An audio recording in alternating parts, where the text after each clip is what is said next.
Welcome back to the Photography Shift. This week I'm introducing Lynne Parker from Funny Women.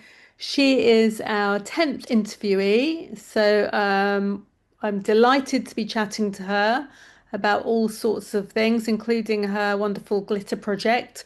So do watch till the very end to learn more about that and enjoy. Hello, welcome back to the Photography Shift. If you've not been here before, this is a series of really inspiring conversations about visibility, confidence, and what happens when women truly step into their voice and allow themselves to be seen.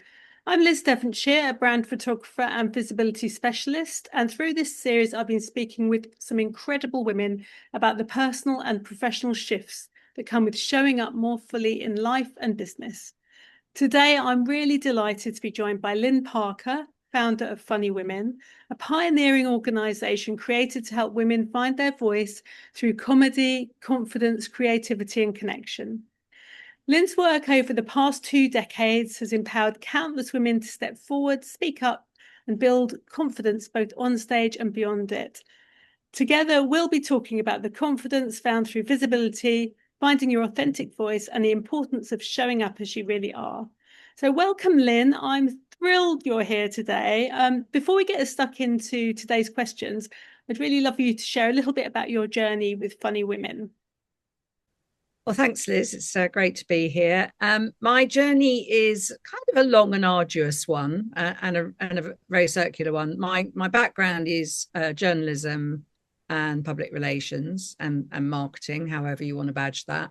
But I came to a sort of realization when I was working with a comedy promoter back in the late 90s. It was literally the turn of the century. And I was working with a comedy promoter as a publicist for a club in London. And the very short version of the story is that the male promoter never seemed to book any women.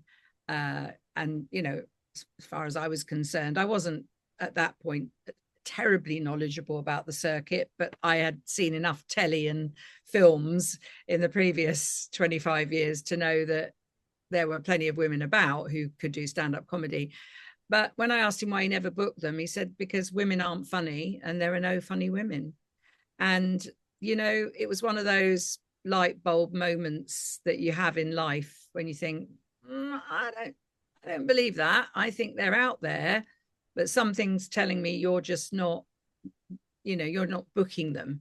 Um, there's been a big debate about misogyny just in the last few weeks, and just going back to that whole part of my life really nails how culture reflects society. And women are much more visible now, but at that time with comedy clubs were just not booking. Women weren't on the circuit like they are now. Anyway, the short version of the story, as I said, is that we had a bit of a fallout over that. I thought the whole idea was to do something around women was great. That whole line about there are no funny women stuck in my head. It was like an earworm. And I did something which, I don't know why I did it, but I just wrote a letter to myself with the company name and details, and then went off and set up a business and did the other magic thing, which I think is, visibility now. It comes as standard that you have your social media accounts and your website and what have you. But, someone said to me, you better buy the URL. I said, what's a URL? Didn't even know what a URL was. But of course, it was to buy the name of the website. So indeed, I did. And really, that was how it was born. It was, it came from a discussion and an idea. I lost the client, of course.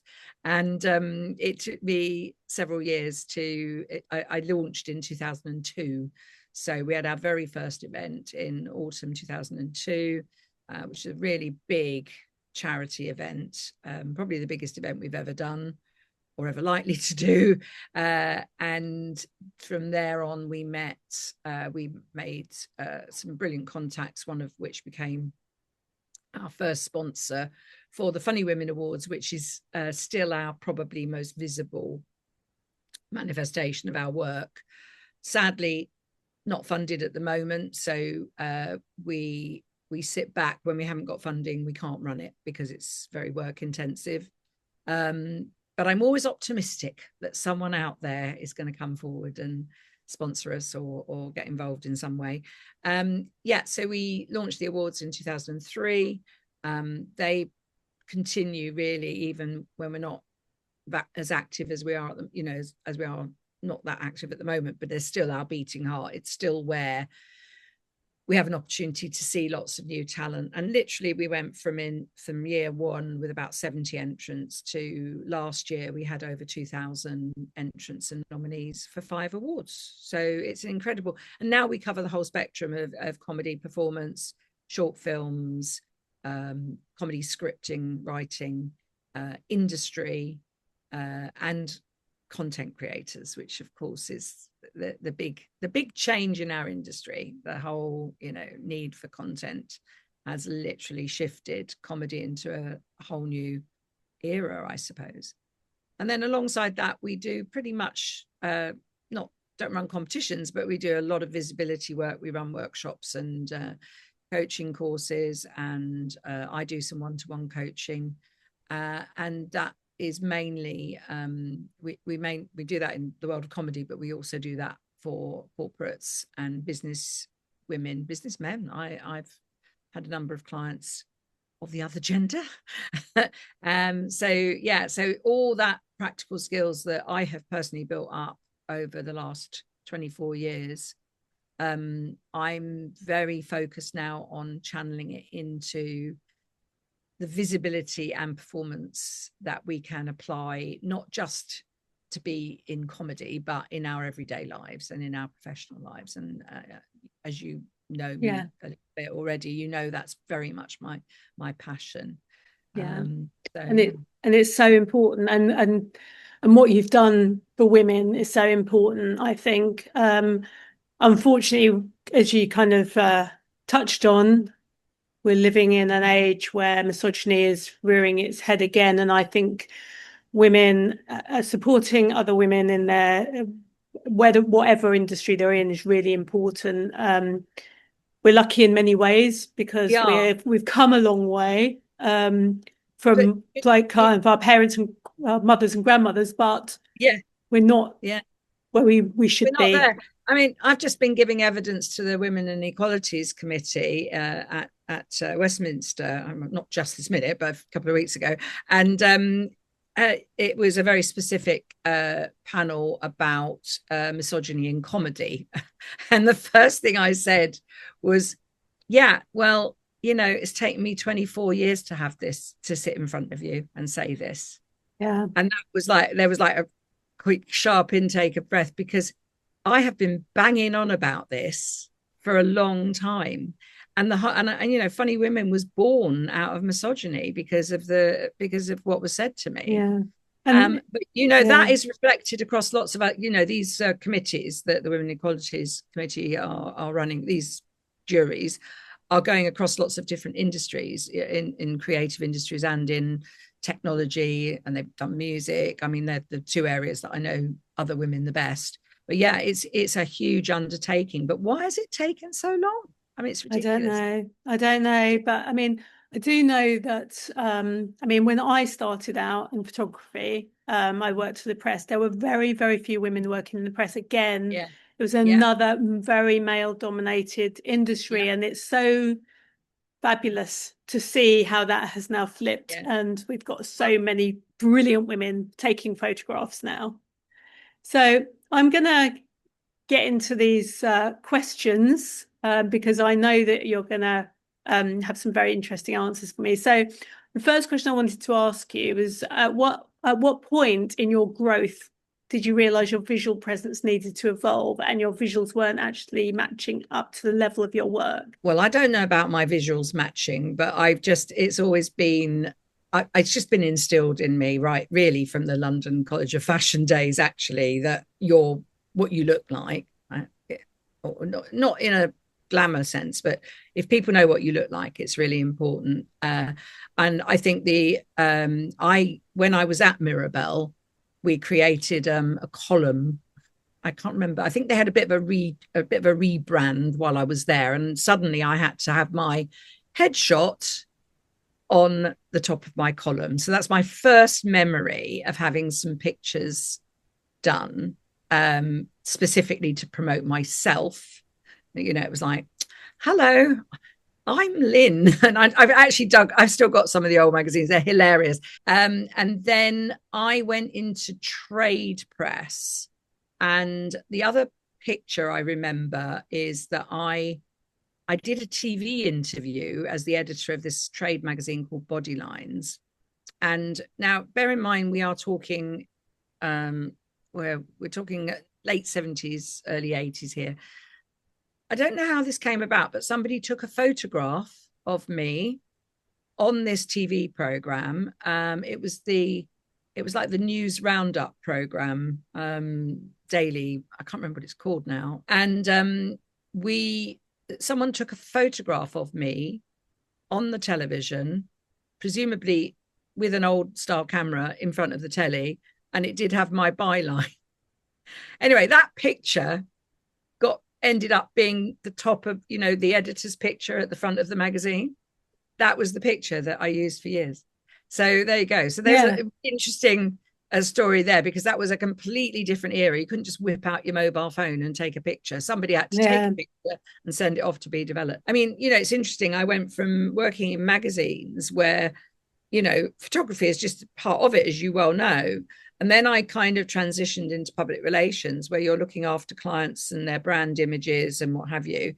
And that is equally important. So I've never been without. I mean, my sense of self just was endemic. I mean, I don't particularly like I don't spend a lot of time looking at myself, because if I did, I would, we're all forced to do that, aren't we now? So that's another whole discussion. But, I think I just accept that it's part of my professional DNA that people want to know what I look like, whether that's good or bad. I mean, I don't wear glasses all the time. I realize I've got my glasses on today, but little things like that, it doesn't actually matter, actually, because as you know, when you're taking pictures of people, it's the essence of people. So that picture of me on the telly was quite good. And my first column, I had a fantastic Purdy bowl haircut in that, and but it's still part of me, even though it's quite a long time ago. And do you think your visual identity that's come through this sort of journey has influenced the way people perceive your authority? That's a really interesting question. I'm at a different stage of my life, and I think that whole thing around authority is quite loaded. So I think, the style, my own personal style has changed radically. And I've gone from like the 70s shoulder pads to sitting in my Hawaiian shirt, in a recording studio. What does that say about me? I don't know. The big dilemma I have now as an older person, I'm going to be 70 in June. Congratulations. A lot of people say to me, well, thank you for saying congratulations, but the quite often people say, oh, you don't look it. My question is, what we're meant to look like. And some people look old when they're 30, I don't think I've actually changed that much. However, I clearly have aged, and you look closely, I've got all the classic signs of aging that we all get at my age. My dilemma about authority is how do people perceive you as you get older? And I think we do live in a very ageist society. I have chosen to be out about my age because I think it's important that the world sees women of my generation who are still kicking ass and doing it, it's not Yeah. easy.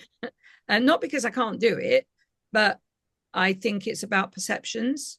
And I've even noticed with my own grown-up kids that they will go, oh, don't worry, mummy, I'll do that. Still call me mummy. I'll do that. And I'm going, but why? I can do that. There's a sort of natural, there's a natural progression in life where you start to see a shift of people trying to take care of you, which is lovely sometimes, but not always welcome. But clearly, outwardly, I do look different.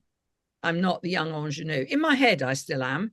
But, as you get older, and it's when the photographs are taken that you probably notice it a bit more, except that with the wonderful wonders of today's photography, you can look stunningly beautiful and 10 years younger with a bit of help without sending it off to be airbrushed and come back 3 weeks later. So, and I suppose I like to be real. I think we should see people of my age group should be visible. I know some stunningly beautiful women in their 70s and their 80s. Stunning, and when you do choose to age naturally and gracefully, our lines are part of us, they're important. Aging is a beautiful thing as well. If you're lucky enough to have quite good, skin and hair, it's you look after yourself. And I don't spend a lot of time on my appearance, but I do look after myself, because if I am going to be photographed, I want to give my best shot, and I know how to rock a selfie. That's the balance, isn't it, really? I mean, I totally agree with you're talking about kind of the idea of aging, and we do live in a society that seems to value the very young. But, as we age, we, accumulate a lot more experience and expertise in our crafts. Yeah. And also we're expected to be working later and later. Retirement I can't afford to stop work. Retirement's been pushed back and back. So really, age should be just a number, and we shouldn't be judging people. We talk about authenticity all the time, don't we? Yeah. And yet we're in a society where everyone's trying to, look younger when they're not, or that, we're looking at a lot of fake imagery all the time, so it's a very interesting conversation around this kind of idea. I think it's another whole podcast. I mean, it's just such a big topic. And I am shocked on a personal level at how often things happen to me now that I realize are because of probably the way I look, might be the way I dress, I don't know, might be the way I move. I'm obviously a different, older version of Lynne, but I haven't lost my mind, I can still, and actually I'm quite good at certain things. I know what I'm not good at. I'm not fast at social media or anything. All of that takes me forever to do, but I persevere, and I try and do it, and I try to give the best authentic picture of myself and I will say, in a professional context. I rarely post anything very personal.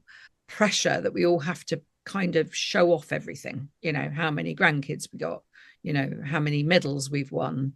It drives me mad. It really makes me very angsty and very stressed.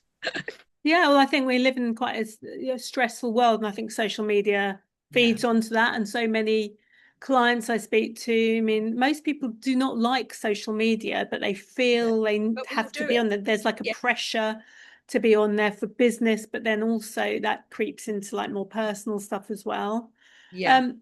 So moving forward onto your own brand photo shoot experiences, I just wondered what you might share with other people who are preparing for theirs. If you had a piece of practical advice. I've had a number of brand shoots, obviously, over quite a long career.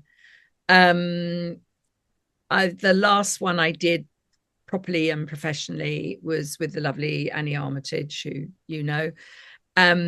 like you, she's really good at capturing people. And what I think is good about the way you both work is it's like be yourself.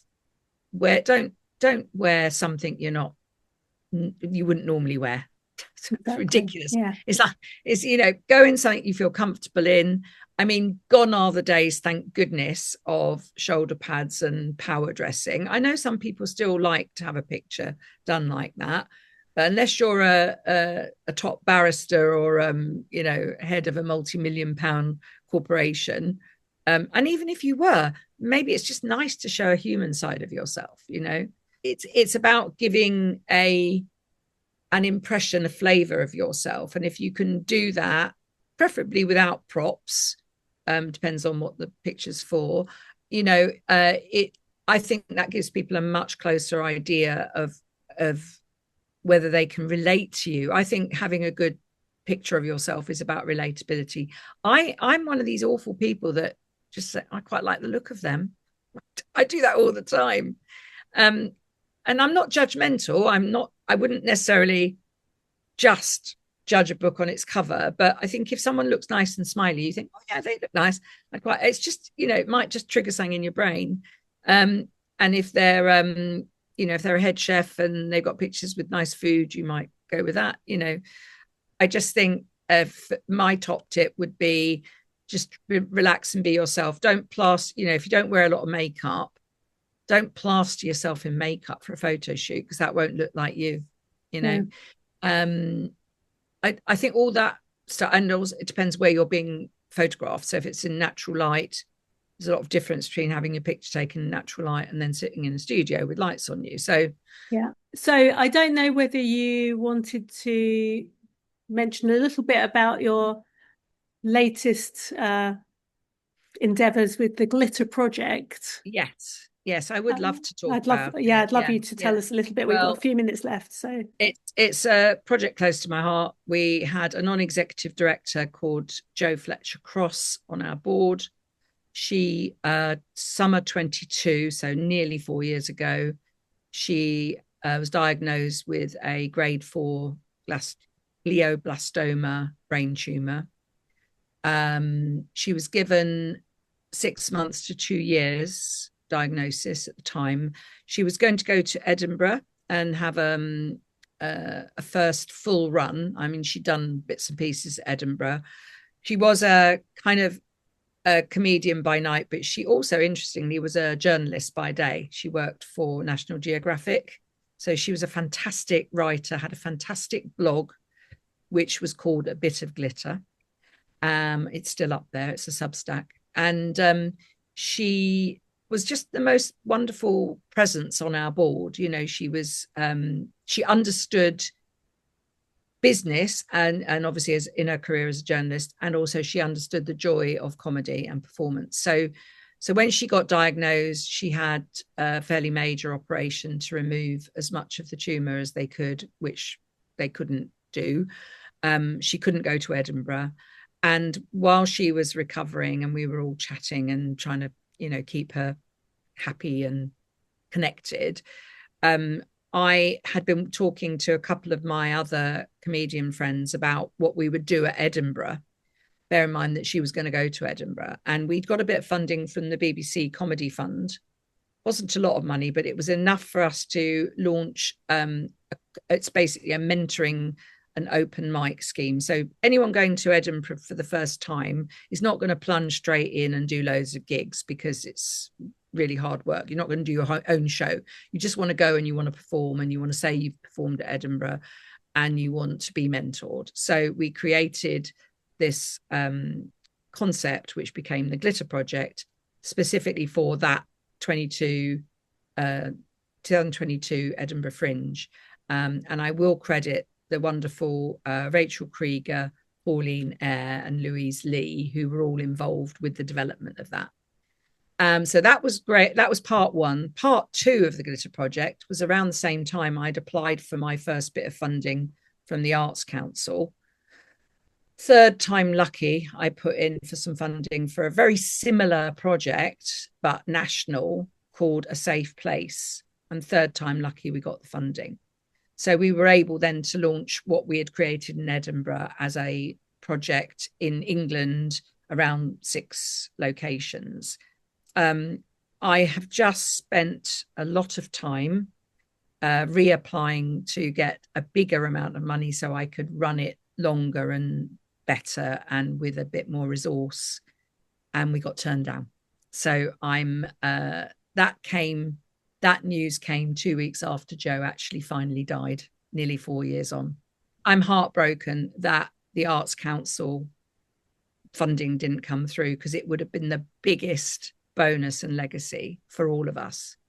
So we're in fundraising mode, and last year we launched something called the Glitter Challenge, where we asked women like yourself and professional women to take the challenge.